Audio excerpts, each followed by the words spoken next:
नमस्कार दोस्तों, आप सभी का स्वागत है आपके अपने YouTube channel Ravi study IQ GK पर। आज मैं आपके लिए साइंस यानी कि विज्ञान के मोस्ट इंपॉर्टेंट क्वेश्चन इस वीडियो में लेकर आया हूँ। फ्रेंड्स, मैंने आपके लिए सभी क्वेश्चन सिलेक्टेड और इंपॉर्टेंट लिए हैं। अगर आप किसी भी एग्जाम की तैयारी कर रहे हो, ये वीडियो आपके लिए काफ़ी ज़्यादा यूजफुल रहने वाला है। और फ्रेंड्स, आपको ये पता होना चाहिए कि हर एग्जाम में साइंस के सबसे ज़्यादा क्वेश्चन पूछे जाते हैं। तो चलिए शुरू करते हैं फर्स्ट क्वेश्चन से। फर्स्ट क्वेश्चन है हमारा, प्रकाश का वेग अधिकतम किसमें होता है? सही आंसर है ऑप्शन डी, निर्वात में। निर्वात को फ्रेंड्स हम वैक्यूम भी बोलते हैं और प्रकाश का जो वेग होता है फ्रेंड्स सबसे ज़्यादा निर्वात यानी कि वैक्यूम में होता है। इंपॉर्टेंट क्वेश्चन है और एग्जाम में कई बार पूछा गया है। इंपॉर्टेंट पॉइंट देखते हैं। सबसे पहले फ्रेंड्स आपको ये पता होना चाहिए कि जो प्रकाश का वेग होता है सबसे पहले रोमर वैज्ञानिक ने ज्ञात किया था। आपसे एग्जाम में क्वेश्चन पूछा जाता है कि जो प्रकाश का वेग है सर्वप्रथम किसने ज्ञात किया था? आपका आंसर होगा रोमर ने। और आपको ये पता होना चाहिए प्रकाश की जो गति होती है निर्वात में वो होती है 3 × 10⁸ मीटर पर सेकेंड। यहाँ पर लिख देता हूँ, एग्जाम में पूछा जाता है कि प्रकाश की गति निर्वात में कितनी होती है? आपका आंसर होगा 3 × 10⁸ मीटर पर सेकेंड। ये भी आपने याद रखना है। और आपको ये पता होना चाहिए कि जो सूर्य का प्रकाश होता है पृथ्वी तक पहुंचने में उसको 8.15 मिनट लगते हैं, यानी कि 8 मिनट 15 सेकंड लगते हैं। कहीं कहीं पे आपको 8 मिनट 16 सेकंड भी दे देंगे। ठीक है, ये क्वेश्चन भी एग्जाम में पूछा गया है। और सबसे ज़्यादा इंपॉर्टेंट क्वेश्चन फ्रेंड्स एग्जाम में पूछा जाता है कि माध्यम के तापमान में वृद्धि के साथ प्रकाश की गति पर कोई फर्क नहीं पड़ता। एग्जाम में पूछा जाता है कि माध्यम के तापमान में वृद्धि के साथ प्रकाश की गति पर क्या फर्क पड़ेगा? आपका आंसर होगा कोई भी फर्क नहीं पड़ेगा।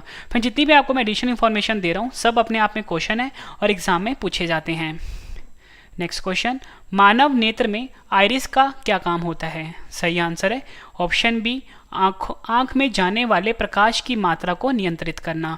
मानव नेत्र में जो फ्रेंड्स आइरिस होता है उसका मेन काम क्या होता है कि आंख में जो प्रकाश जाता है उसकी मात्रा को नियंत्रित करता है। इंपॉर्टेंट पॉइंट डिस्कस करते हैं। सबसे पहले फ्रेंड्स आपको ये पता होना चाहिए कि मानव की आंख पर वस्तु का जो प्रतिबिंब होता है ये रेटिना पर बनता है। एग्जाम में पूछा जाता है कि जो मनुष्य की आंख होती है उसमें प्रतिबिंब कहाँ पर बनता है? आपका आंसर होगा रेटिना पर होता है, और रेटिना पर बनता है। और फ्रेंड्स जो मनुष्य की जो आंख होती है वो 576 मेगापिक्सल की होती है। ये क्वेश्चन भी एग्जाम में पूछा गया था। और आपको ये पता होना चाहिए मानव आंख की रेटिना पर जो प्रतिबिंब बनता है वो वास्तविक तथा उल्टा बनता है। ये क्वेश्चन भी एग्जाम में पूछा गया है कि मानव आंख की जो रेटिना होती है इस पे प्रतिबिंब या इमेज कैसा बनता है? आपका आंसर होगा वास्तविक तथा उल्टा। और फ्रेंड्स नेत्रदान में आंख के कॉर्निया हिस्से को दान दिया जाता है।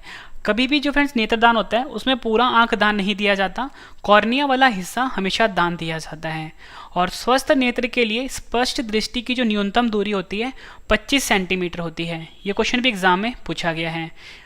अगला पॉइंट जो मैं बता रहा हूँ फ्रेंड्स ये भी एग्जाम में पूछा गया है। यदि कोई व्यक्ति दूर की वस्तुओं को नहीं देख सकता तो इस दोष को निकट दृष्टि दोष यानी कि मायोपिया कहते हैं। आंखों का ऐसा दोष फ्रेंड्स जिसमें किसी भी इंसान को पास की चीज़ें दिखाई दे लेकिन दूर की चीज़ें जो होती है ना फ्रेंड्स वो दिखाई ना दे, उसे हम बोलते हैं मायोपिया या बोल सकते हो निकट दृष्टि दोष। एक और इम्पोर्टेंट क्वेश्चन है, यदि किसी व्यक्ति को पास की वस्तुओं जो होती हैं वो दिखाई ना दे, ठीक है, तो उस दृष्टि दोष को हम बोलते हैं हाइपरमेट्रोपिया। ये आपने याद रखना है। अगर दूर का ना दिखाई दे तो मायोपिया यानी कि निकट दृष्टि दोष, और अगर पास का दिखाई ना दे उसको तो उसे हम बोलते हैं दूर दृष्टि दोष यानी कि हाइपरमेट्रोपिया। ये आपने याद रखना है। नेक्स्ट क्वेश्चन करते हैं, ध्वनि तरंग किसमें नहीं चल सकती है? आंसर है इसका ऑप्शन बी, निर्वात में। ध्वनि तरंगे जो होती है यानी कि साउंड वेव जो होता है फ्रेंड्स वो निर्वात में नहीं चल सकती, यानी कि वैक्यूम में नहीं चल सकती है। ये आपने याद रखना है। इंपॉर्टेंट पॉइंट डिस्कस कर लेते हैं। ध्वनि की चाल अधिकतम इस्पात में होती है, आपने याद रखना है। आपसे एग्जाम में पूछेंगे कि जो ध्वनि की चाल होती है सबसे अधिकतम किस में होती है? इस्पात में होती है, या आप बोल सकते हो ठोस में होती है। कभी कभी ऑप्शन में ठोस दे देते हैं। और आपको ये पता होना चाहिए कि ध्वनि स्तर के मापन की जो इकाई होती है वो डेसिबल होती है। ये भी एग्जाम में पूछा गया है। और ध्वनि तरंग अनुदैर्ध्य प्रकृति की होती है, ये भी आपने याद रखना है। और अवश्रव्य तरंगों की जो आवृत्ति होती है वो 20 हर्ट्ज से कम होती है। ये भी एग्जाम में पूछा गया क्वेश्चन है। आपसे पूछा जाता है क्वेश्चन और कि जो डॉपलर प्रभाव होता है इसका संबंध किससे है? आपका आंसर होगा डॉपलर प्रभाव का जो संबंध है फ्रेंड्स ध्वनि से होता है। फ्रेंड्स जितनी भी आपको एडिशनल इन्फॉर्मेशन दे रहा हूँ सब आपके लिए इंपॉर्टेंट है। और फ्रेंड्स अगर आपको ये वीडियो पसंद आ रही है, वीडियो को फ्रेंड्स लाइक जरूर करिएगा, कम से कम अपने 10 फ्रेंड के साथ शेयर भी ज़रूर करिएगा। और आज की वीडियो का जो फ्रेंड्स हमने लाइक का टारगेट रखा है वो रखा है 25,000 लाइक का टारगेट। अगर आपको वीडियो पसंद आती है वीडियो को लाइक जरूर करिए। नेक्स्ट क्वेश्चन, केल्विन मान से मानव शरीर का सामान्य तापमान कितना होता है? सही आंसर है इसका option A 310 kelvin. Kelvin scale पर या बोल सकते हो केल्विन मान पर मानव शरीर का जो तापमान होता है 310 केल्विन होता है। क्वेश्चन एग्जाम में कई बार पूछा गया है। इंपॉर्टेंट पॉइंट देख लेते हैं और इससे रिलेटेड जो क्वेश्चन एग्जाम में पूछे जाते हैं वो मैं आपको करवा देता हूँ। सेल्सियस स्केल पर फ्रेंड्स 37 डिग्री होता है मनुष्य का तापमान, ठीक है, स्वस्थ मनुष्य का तापमान। और फ़ारेनहाइट पर 98.6 डिग्री होता है। आपको फ्रेंड्स ये पता होना चाहिए कि जो मानव शरीर का जो तापमान होता है ना 3 स्केल पे मापा जाता है। एक मापा जाता है केल्विन पर, जो मैंने आपको बताया कि स्वस्थ मनुष्य का कितना तापमान होगा 310 केल्विन, ठीक है, केल्विन स्केल पर। और वहीं अगर हम बात करें सेल्सियस स्केल पर वो होता है 37 डिग्री सेल्सियस। वहीं अगर हम बात करें फ़ारेनहाइट स्केल पर वो होता है 98.6 डिग्री। ये भी आपने याद रखना है। और फ्रेंड्स ये जो इंपॉर्टेंट पॉइंट मैं आपको बता रहा हूँ ये भी एग्जाम में पूछा गया है। 40 डिग्री तापमान ऐसा तापमान होता है फ्रेंड्स जहाँ पर सेल्सियस और फ़ारेनहाइट का जो तापक्रम होता है वो समान होता है। फिर से बताता हूँ, 40 डिग्री तापमान ऐसा होता है जहाँ पर सेल्सियस और फ़ारेनहाइट की वैल्यू इक्वल होती है। नेक्स्ट क्वेश्चन करते हैं, बायोगैस का मुख्य घटक क्या होता है? आंसर है इसका ऑप्शन ए मीथेन। मीथेन जो होता है फ्रेंड्स ये बायोगैस का मुख्य घटक होता है। फ्रेंड्स यहाँ पे बात हुई है मीथेन की, आपको ये पता होना चाहिए मीथेन का फॉर्मूला होता है CH4। ये भी एग्जाम में पूछा गया है। मीथेन का फॉर्मूला होता है CH4 और ये बायोगैस का मुख्य घटक होता है। नेक्स्ट क्वेश्चन, किस वैज्ञानिक ने दूरबीन का आविष्कार किया था? सही आंसर है इसका ऑप्शन सी गैलीलियो। गैलीलियो जो फ्रेंड्स वैज्ञानिक थे इन्होंने दूरबीन का आविष्कार किया था। इंपॉर्टेंट पॉइंट देख लेते हैं। और फ्रेंड्स आपको ये पता होना चाहिए कि जो दूरबीन जो होता है ये एक ऐसा यंत्र होता है जिससे कि हम दूर की जो चीज़ें होती हैं उसको देखने के लिए इसका प्रयोग होता है। अगर आपसे एग्जाम में ये पूछा जाए कि टेलीविज़न का आविष्कार किसने किया था, JL बेयर्ड ने किया था।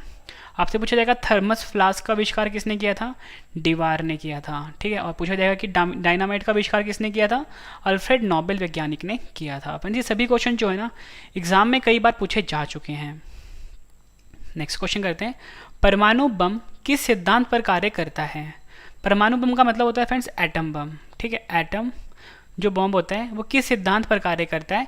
आपका आंसर होगा ऑप्शन बी नाभिकीय विखंडन। नाभिकीय विखंडन पर परमाणु बम जो होता है फ्रेंड्स ये कार्य करता है। नाभिकीय विखंडन को हम न्यूक्लियर फिजन भी बोलते हैं। यहाँ पे लिख देता हूँ, न्यूक्लियर फिजन रिएक्शन भी बोलते हैं नाभिकीय विखंडन को। ये भी आपने याद रखना है। इंपॉर्टेंट पॉइंट डिस्कस करते हैं। आपसे एग्जाम में फ्रेंड्स ये पूछा जाएगा कि जो ट्रांसफॉर्मर होता है वो किस सिद्धांत पर कार्य करता है? आपका आंसर होगा अनियोन्य प्रेरण पे, ठीक है। अनियोन्य प्रेरण को हम म्यूचुअल इंडक्शन भी बोलते हैं, म्यूचुअल इंडक्शन भी बोलते हैं, ठीक है। ये भी आपने याद रखना है। और फ्रेंड्स यहाँ पे जो नाभिकीय विखंडन है इसमें हमेशा हम यूरेनियम इसका प्रयोग करते हैं, ठीक है। यूरेनियम 238 का प्रयोग करते हैं। नेक्स्ट क्वेश्चन,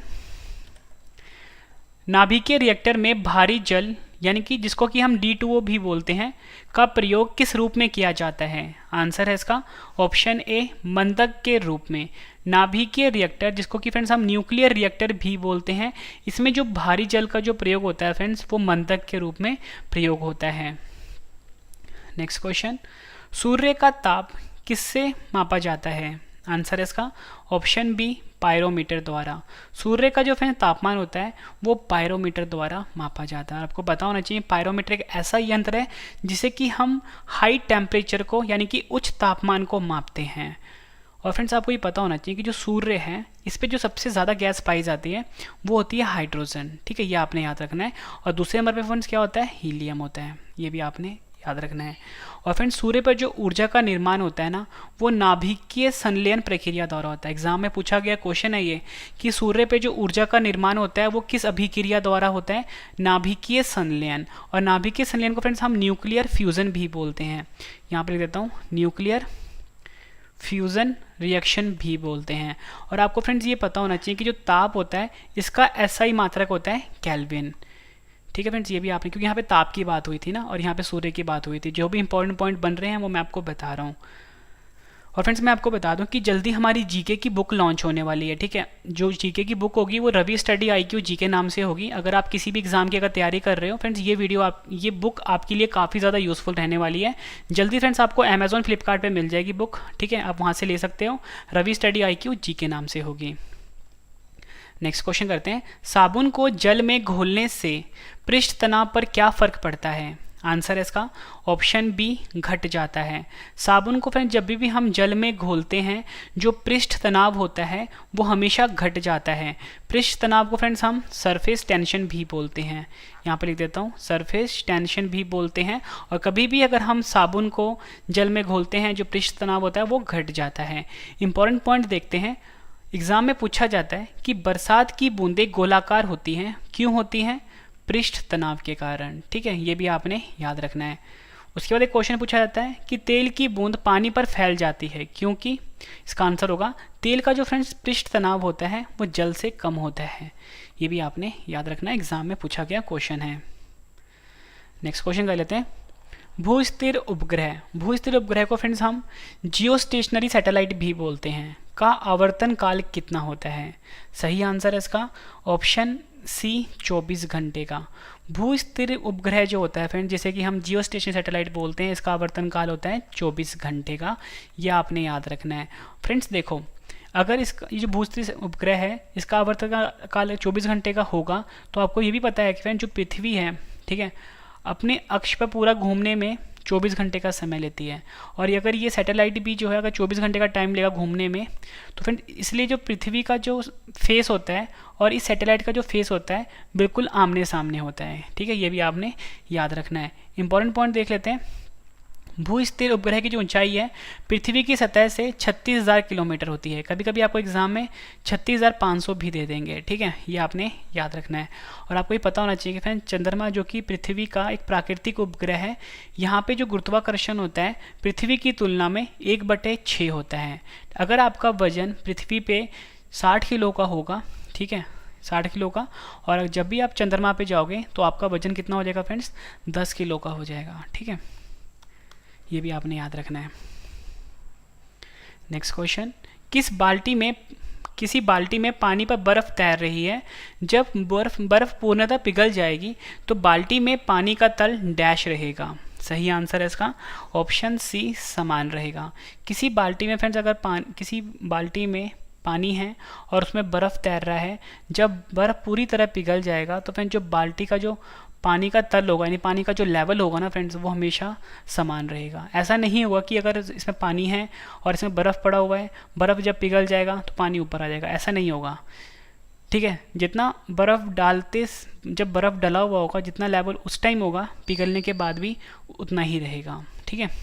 इंपॉर्टेंट पॉइंट देख लेते हैं, एक नदी में चलता हुआ जहाज समुद्र में आता है, तब जहाज का स्तर थोड़ा ऊपर आ जाएगा। एग्जाम में पूछा गया क्वेश्चन है कि अगर कोई भी जहाज है, ठीक है, वो नदी में चल रहा है और जब वो समुद्र में आ जाता है तो उसमें क्या फ़र्क पड़ेगा? तो फ्रेंड्स ये होगा कि जहाज का जो स्तर है वो थोड़ा सा ऊपर आ जाएगा, ठीक है, ये आपने याद रखना है।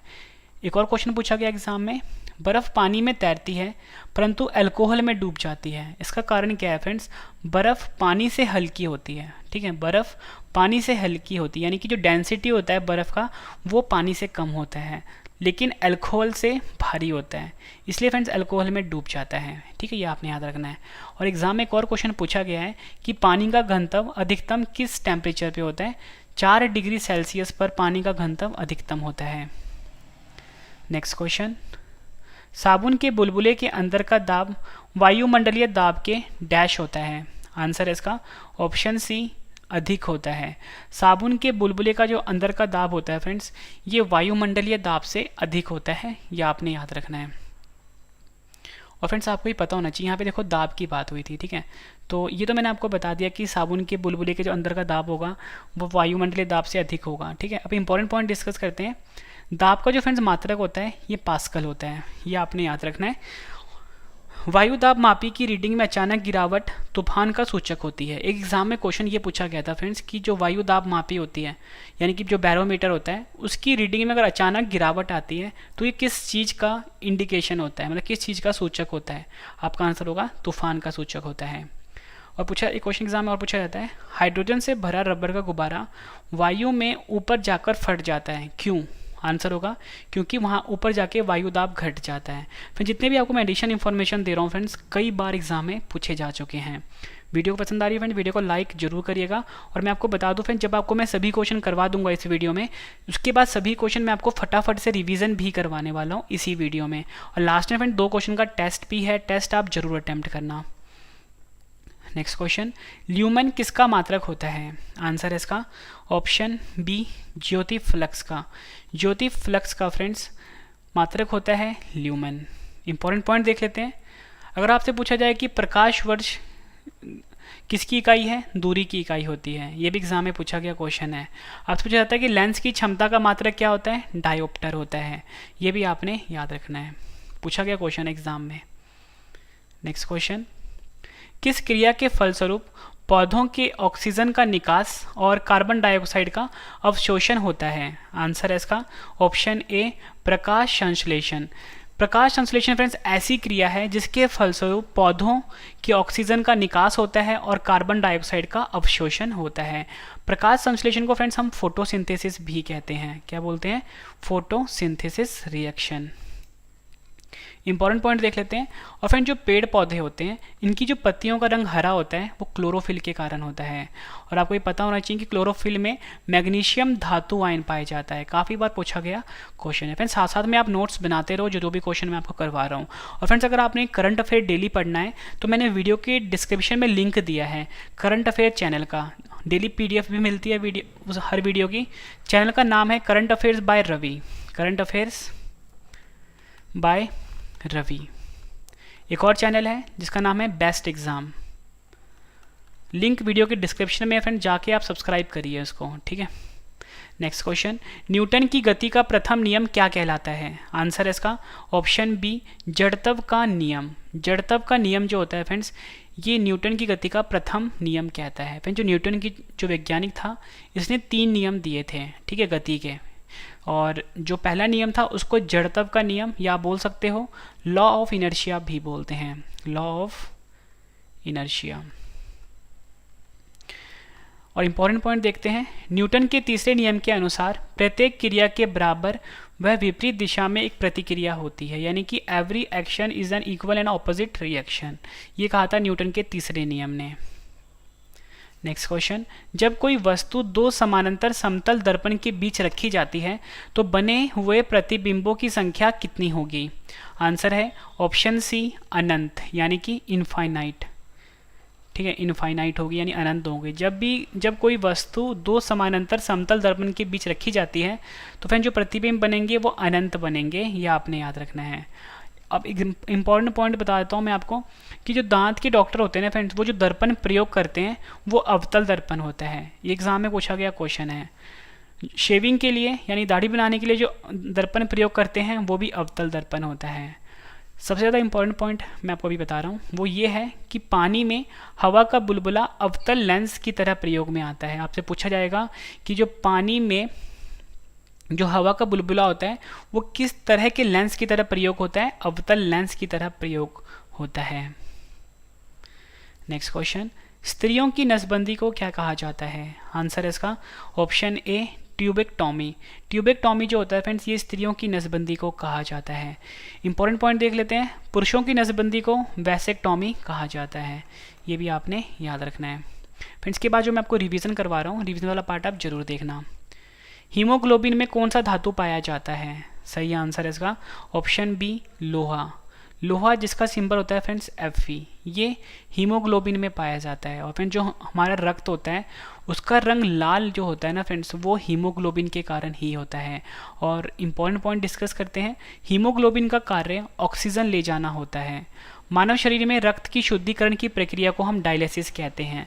ये क्वेश्चन भी रक्त से जुड़ा हुआ पूछा गया एग्जाम में कि जो मानव शरीर में रक्त की जो शुद्धिकरण की प्रक्रिया होती है उसे क्या बोलते हैं, आंसर होता है डायलिसिस।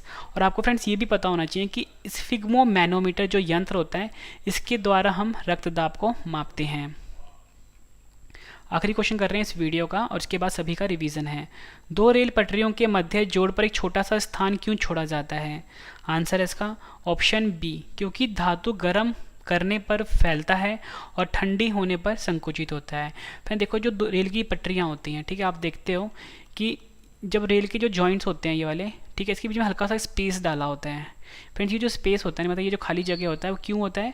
क्योंकि फ्रेंड्स गर्मियों में क्या होता है कि जो धातु होता है ना वो फैलने लग जाता है, ठीक है, इसलिए स्पेस डालते हैं यहाँ पे। और जब ठंड होता है तो वो क्या करता है, सिकुड़ना शुरू हो जाता है, यही कारण होता है इसमें। फ्रेंड्स मैंने आपको ये 20 क्वेश्चन करवाए डिटेल में। उम्मीद करता हूँ फ्रेंड्स आपको वीडियो बहुत पसंद आई होगी। अब इस वीडियो का सबसे बेहतरीन पार्ट है रिवीजन। फ्रेंड्स अगर अब तक आपने वीडियो को लाइक नहीं किया है तो फ्रेंड्स लाइक जरूर करिएगा। तो चलिए फ्रेंड्स स्टार्ट करते हैं रिवीजन फर्स्ट क्वेश्चन से। प्रकाश का वेग अधिकतम किस में होता है? आंसर है निर्वात में, यानी कि वैक्यूम में। नेक्स्ट क्वेश्चन, मानव नेत्र में आइरिस का क्या काम होता है? आंसर है आंख में जाने वाले प्रकाश की मात्रा को नियंत्रित करना। ध्वनि तरंग किस में नहीं चल सकती है? आंसर है निर्वात में। केल्विन मान में मानव शरीर का सामान्य ताप कितना होता है? आंसर है 310 केल्विन। बायोगैस का मुख्य घटक क्या होता है? आंसर है मीथेन। किस वैज्ञानिक ने दूरबीन का आविष्कार किया था? आंसर है गैलीलियो ने। परमाणु बम किस सिद्धांत पर कार्य करता है? आंसर है नाभिकीय विखंडन पे। नेक्स्ट क्वेश्चन है रिवीजन का, नाभिकीय रिएक्टर में भारी जल यानी D2O का प्रयोग किस रूप में किया जाता है? आंसर है मंदक के रूप में। सूर्य का ताप किससे मापा जाता है? आंसर है पायरोमीटर। साबुन को जल में घोलने से पृष्ठ तनाव पर क्या फर्क पड़ता है? आंसर है घट जाता है। नेक्स्ट क्वेश्चन, भू स्थिर उपग्रह यानी कि जियो स्टेशनरी सैटेलाइट का आवर्तन काल कितना होता है? आंसर है 24 घंटे का। किसी बाल्टी में पानी पर बर्फ तैर रही है, जब बर्फ पूर्णतः पिघल जाएगी तो बाल्टी में पानी का तल डैश रहेगा? आंसर है समान रहेगा। साबुन के बुलबुले के अंदर का दाब वायुमंडलीय दाब के डैश होता है? आंसर है से अधिक होता है। ल्यूमेन किसका मात्रक होता है? आंसर है ज्योति फ्लक्स का। किस क्रिया के फलस्वरूप पौधों के ऑक्सीजन का निकास और कार्बन डाइऑक्साइड का अवशोषण होता है? आंसर है प्रकाश संश्लेषण। न्यूटन की गति का प्रथम नियम क्या कहलाता है? आंसर है जड़त्व का नियम। जब कोई वस्तु दो समानांतर समतल दर्पण के बीच रखी जाती है तो बने हुए प्रतिबिंबों की संख्या कितनी होगी? आंसर है अनंत होगी। नेक्स्ट क्वेश्चन, स्त्रियों की नसबंदी को क्या कहा जाता है? आंसर है ट्यूबेक्टोमी कहा जाता है। हीमोग्लोबिन में कौन सा धातु पाया जाता है? आंसर है लोहा पाया जाता है। आखिरी क्वेश्चन कर रहे हैं रिवीजन का, दो रेल पटरियों के मध्य जोड़ पर एक छोटा सा स्थान क्यों छोड़ा जाता है? आंसर है क्योंकि धातु गर्म करने पर फैलती है और ठंडी होने पर संकुचित होती है। फ्रेंड्स मैंने आपको ये 20 क्वेश्चन करवाए, उसके बाद 20 क्वेश्चन का रिवीजन भी करवा दिया। और फ्रेंड्स 2 क्वेश्चन का टेस्ट है जिसका आंसर आपने कमेंट करके देना है। वीडियो कैसी लगी है फ्रेंड्स कमेंट करके आपने ये ज़रूर बताना है। तो चलिए स्टार्ट करते हैं टेस्ट के लिए आपको all the best. First question है हमारा, प्रकाश का वेग अधिकतम किस में होता है? आंसर आपने कमेंट करके देना है। नेक्स्ट क्वेश्चन, बायोगैस का मुख्य घटक क्या होता है? कमेंट करके अपना आंसर बताना है और वीडियो कैसी लगी है अपना फीडबैक भी जरूर लिखना है कमेंट में। फ्रेंड्स ये वीडियो कंप्लीट हो चुकी है, उम्मीद करता हूँ वीडियो आपको पसंद आई होगी। वीडियो का लाइक का टारगेट हमने 25,000 रखा है। अगर वीडियो पसंद आई है तो लाइक जरूर करिएगा, चैनल पे पहली बार आए हो तो सब्सक्राइब जरूर करिएगा। और जो मेरा करंट अफेयर का चैनल है जिसका नाम है current affairs by Ravi, link है वीडियो के डिस्क्रिप्शन में, करंट अफेयर्स बाय रवि। और एक चैनल है मेरा बेस्ट एग्ज़ाम, इसका लिंक भी डिस्क्रिप्शन में है, ठीक है। और एक है रवि ब्लॉग्स, सभी का लिंक फ्रेंड्स वीडियो के डिस्क्रिप्शन में जाके फ्रेंड्स सब्सक्राइब करिए इस चैनल को, और आपकी सपोर्ट की बहुत ज़्यादा ज़रूरत है। और फ्रेंड्स जो हमारा टेलीग्राम है उसका नाम है Ravi study IQ GK, Ravi study IQ GK।